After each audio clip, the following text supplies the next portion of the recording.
night. Go to sleep. She's gonna be saying. I'm sorry. You're But fine. your daughter don't never listen. Okay. And no choice. The price of vengeance. The debate on the death penalty, a debate as old as maybe even justice itself. The death penalty applies in all 50 states and U.S. territories, but it is used relatively rarely. Despite this uncommon occurrence, it remains a fiery debate with many different perspectives, and we all have heard the side that seeks justice and certainty. While this may seem commendable, the proposal of even restrictions on the death penalty remains flawed to their lack of acknowledgement of certain issues and their false assumptions. While I do agree with the point that the death penalty has seen many wrongful convictions due to its imperfect system, I argue that it's not acceptable even in cases of guilt where it's considered certain, such as through DNA or overwhelming physical evidence. The first argument the opposing side states is that the death penalty itself should be permitted in cases where guilt has seemingly been proven for the purpose of sending a message to society.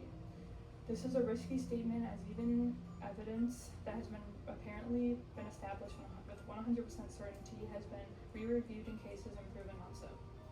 This statement is just not grounded in reality. An example of this can be seen in a Nod Side case, where Side spent more than 2 decades in prison while fighting charges of murder that occurred in 1999. He was then later vacated his conviction by the judge in 2022, as statements and evidence in his trial was proven tampered with and false.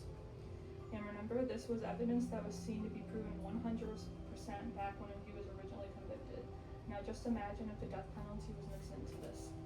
Put to death with tampered evidence and a flawed system who often has to re-review things.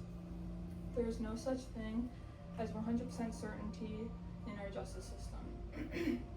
As evidence can be fabricated and video evidence edited. All of this not leaving a clear message to society, as the opposing side states. Another point the opposing side declares is that the ultimate justice of the death penalty should be served in extreme cases for the families of the victims.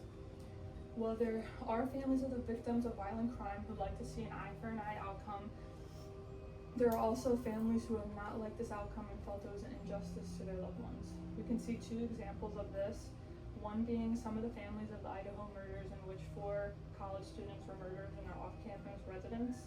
The defendant ultimately pled guilty with DNA evidence and escaped the death penalty via a plea deal. Many families from this case stated that him being sent to prison and not death has saved them from dragged on pain, as many possible appeals and court dates could happen. It allowed them to move on and never hear his name again, rather than extend their victimization. Another example of this can be seen with the serial killer Jeffrey Dahmer. When he was murdered in prison in 1994, many families from this case were outraged from his death and felt he was set off too early, as he only served 2 years. Many victims felt that life in prison would be more adequate in suffering for a defendant. The last argument the opposing side defends is that the restricted death penalty strategy would possibly reduce biases and violent crime in our justice system and society. This is just massively oversimplified. According to the leading organization fighting against unfairness within the justice system, the Innocent Project, many innocent people of color were wrongfully convicted of murder and condemned to death in cases that were compromised by police and prosecutorial misconduct, even with supposed solid evidence against them.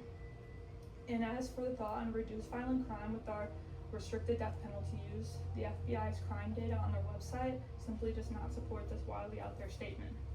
To wrap this up, thoughts on the stance of justice is certainly understandable, but the advocation of the death penalty, even ones with restricted practice, is overstepped, dripping in fallacies and biases of false crime rates and even unbalanced justice for the families, and unescapable error and even the most outwardly proven evidence and conviction.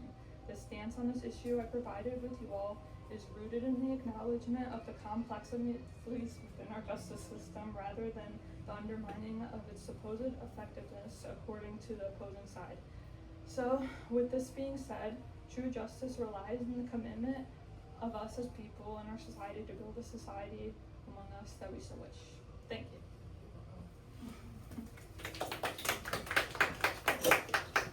Okay, I got a question.